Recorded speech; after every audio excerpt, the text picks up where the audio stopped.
Hello बच्चों, good morning.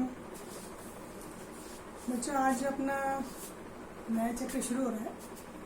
इससे पहले जो हमने विविधता और भेदभाव, विविधता की समझ, ये इकाई 1 थी। ठीक है, एक बुक में इकाई 1 है, आपके सबके पास बुक्स है। उसमें इकाई 1 में 2 चैप्टर थे, विविधता की समझ और विविधता और भेदभाव। अब जो इकाई 2 शुरू हुई उसमें जो चैप्टर है उसका नाम है सरकार। ठीक है, सब जानते हैं सरकार क्या होती है। सरकार बच्चों एक प्रशासनिक तंत्र है। उसमें एक व्यक्ति या एक पूरा समूह जो देश के लिए कार्य करता है, नियम कानून बनाता है। ठीक है, तो जो देश और राज्य के सभी कार्यों को उसका प्रबंध करता है और उस पर नियंत्रण भी करता है। तो ये पूरा जो एक तंत्र है इसको कहते हैं सरकार। ठीक है, अब जो सरकार होती है बच्चों, ये सरकारें बहुत सारे काम करती हैं। अगर हम बात करें कि सरकार ना हो तो क्या हो, तो बिना सरकार के तो किसी देश का काम चलेगा ही नहीं। अब ये बात अलग है कि सरकारें किस किस रूप में। हम एक सिंपल से अगर बात करें, यहाँ पर मैं लेती हूँ शब्द लिखा है लोकतंत्र। बच्चों, विश्व में इतने सारे देश हैं और सब देशों में अलग अलग प्रकार की शासन प्रणालियाँ हैं। मतलब अलग अलग तरह से वहाँ पर लोग जो है अपने देश को जो है वो संभालते हैं।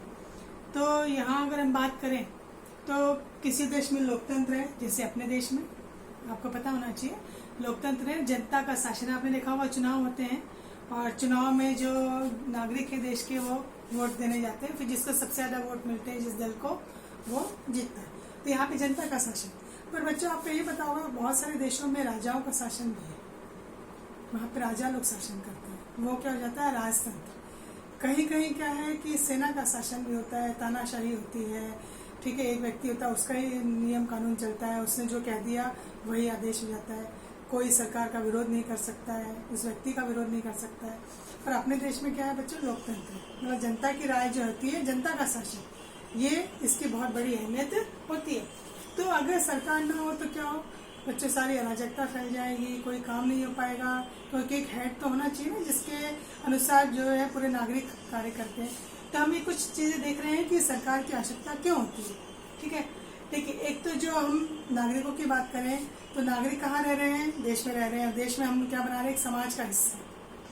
तो समाज का कार्य सही प्रकार से चल सके, देश का कार्य सही प्रकार से चल सके, कोई अव्यवस्था ना हो, कोई अराजकता ना हो, सबको जो है समान अवसर मिले, तो इसके लिए सरकार की आवश्यकता होती है। फिर नागरिकों के कई सारे उद्देश्य होते हैं, कई सारे लक्ष्य होते हैं, कई सारे उनकी जो है आवश्यकताएं होती हैं, कई सारे उनके सपने होते हैं।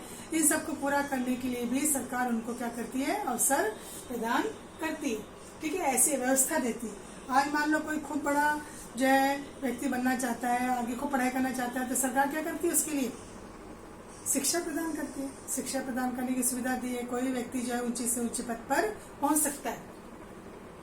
तो नागरिकों के अवसर मिलते हैं, कहीं भी जो है वो अपना आगे बढ़ने के लिए अवसर ढूंढ सकते हैं।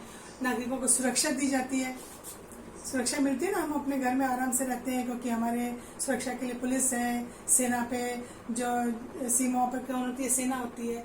फिर हमारी सारी आवश्यकताओं की पूर्ति होती है। सरकार ने जगह जगह जो है दुकानें खोल रखी हैं। ठीक है, हमको जो है वहाँ पे आसानी से सब चीज़ें मिल जाती हैं। जो गरीब लोग हैं उनके लिए भी सुविधाएं दे रखी हैं। कहीं कहीं उचित मूल्य की दुकानें भी हैं, राशन की दुकानें भी हैं। तो ये सारी आवश्यकताओं की पूर्ति जो है वहाँ पर हो जाती है। सुविधाएं हैं, कहीं जाना है तो हमारे पास जाने के साधन है आवागमन के। ठीक है, सड़क मार्ग से, रेल मार्ग से, वायु मार्ग से, जल मार्ग से हम कहीं पर भी जा सकते हैं। ट्रेन से जा सकते हो, बस से जा सकते हो, हवाई जहाज से जा सकते हो। तो ये सब क्या है, सुविधाएं हैं। संचार की सुविधाएं, घर घर में आप देख रहे हो फोन की सुविधाएं, टेलीफोन की जो है अपन कहते हैं, ये भी सुविधाएं दे रखी हैं। तो ये सारी सुविधाएं जो है सरकार अपने नागरिकों को प्रदान करती है। शिक्षा, जगह जगह स्कूल खोल रखे हैं, सरकारी स्कूल खोल रखे हैं जहाँ पे निःशुल्क शिक्षा मिलती है। स्वास्थ्य सुविधाएं, सरकारी अस्पताल हैं, वहाँ पर जो है आप इलाज करा सकते हो। अब तो डिस्पेंसरी में यहाँ पर जो है निःशुल्क दवाएं भी मिलती हैं। तो सरकार गरीबों के कल्याण के लिए, सब नागरिकों के कल्याण के लिए बहुत सारी जो है योजनाएं बनाती है। देश को युद्ध से बचाती है। देश के बॉर्डर पे जो है अपनी सेनाएं, वो देश को बचाती है दूसरे देश के आक्रमण से। तो ये सब कौन डिसाइड करता है, सरकारें डिसाइड करती हैं। ठीक है, दूसरे देशों से संबंध कैसे बनाए जाए, ठीक है, दूसरे देशों से मित्रता रखी जाए, शांतिपूर्वक संबंध हो, प्रेम पूर्वक संबंध हो, देश में शांति का वातावरण रहे, इसलिए पुलिस है। कोई अराजकता ना फैले, कोई ऐसे बदमाश तत्व हैं उनको जो है सरकार फिर दंड देती है, उनको जो है सजा दिलवाती है।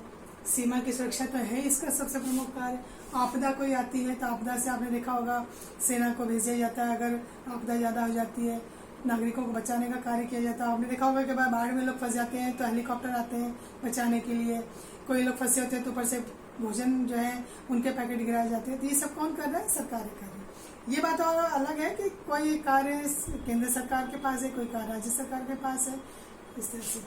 तो लोगों को न्याय दिलाना, इसके न्यायपालिका की व्यवस्था की गई है। आपने देखा होगा कोर्ट है, न्यायालय, अगर किसी के साथ कोई नाइंसाफी होती है तो उसके पास जो है न्याय पाने के अवसर दिए गए।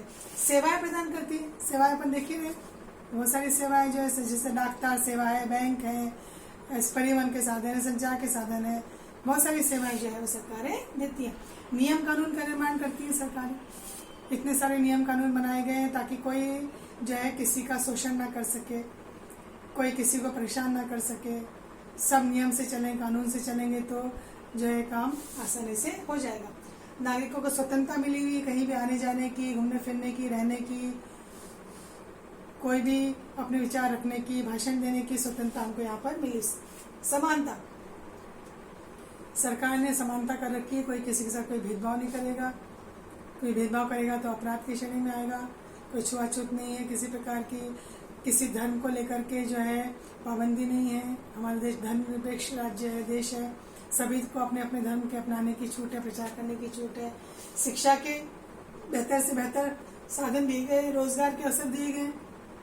सरकार समय समय पर योजनाएं चलाती है गरीबों के लिए, ताकि उनको जो है बेरोजगार ना रहना पड़े। उनको भत्ता भी देती है, बेरोजगारी भत्ता भी दिया जाता है। जो गरीब है उनके लिए भोजन की व्यवस्था भी करती है, कम मूल्य पर, उचित मूल्य पर उनको भोजन भी उपलब्ध कराती है। स्वास्थ्य के लिए मैंने आपको बताया बड़े बड़े जो है हॉस्पिटल खोल रखे हैं, सरकारी हॉस्पिटल है, वहाँ पे जाकर इलाज हो जा सकता है। कई सारी योजनाएं बनाती है, कार्यक्रम बनाती हैं नागरिकों के कल्याण के लिए, लोक कल्याणकारी योजनाएं जो है वो बनाती है। तो ये जो सरकारें, अगर अपन बात करें सरकारें, तो अपने देश में कितनी प्रकार की सरकार है? 3 प्रकार की सरकार। एक केंद्र सरकार जो पूरे देश का शासन संभालती है, पूरे देश में केंद्र सरकार जो कहाँ पर है? दिल्ली में है। राज्य सरकारें जो राज्यों में होती है, ठीक है।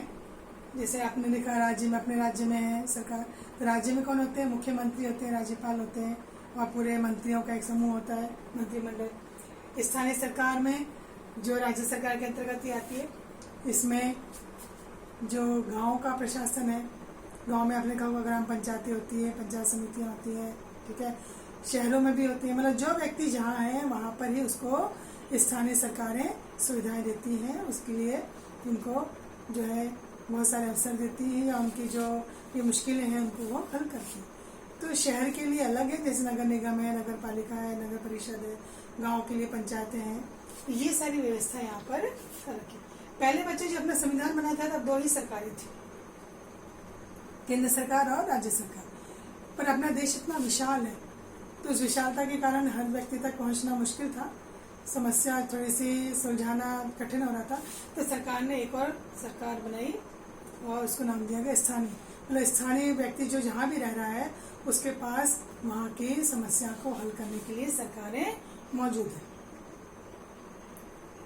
और इन तीनों सरकारों के पास अपने अपने अधिकार हैं, अपने अपने विषय हैं जिसको लेकर के वो कानून बनाती है। तो ये पूरे देश को संभालने के लिए ये अपने अपने राज्यों को संभालती हैं, और ये स्थानीय तौर पर जो नागरिकों की समस्या है उनको वो पूरा करती हैं, दूर करती हैं।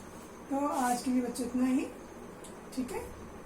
तो आप इसमें से होमवर्क में ऐसे ही बता देती है, आपको सरकार का अर्थ बताना है, और 4-5 पॉइंट आपको 5 पॉइंट आपको बताना है कि सरकार की आवश्यकता क्यों होती है, और अपने देश में कितनी प्रकार की सरकारें हैं। ये 3 क्वेश्चन आपको मैं दे रही हूँ, इसको आप होमवर्क में करें, ठीक है।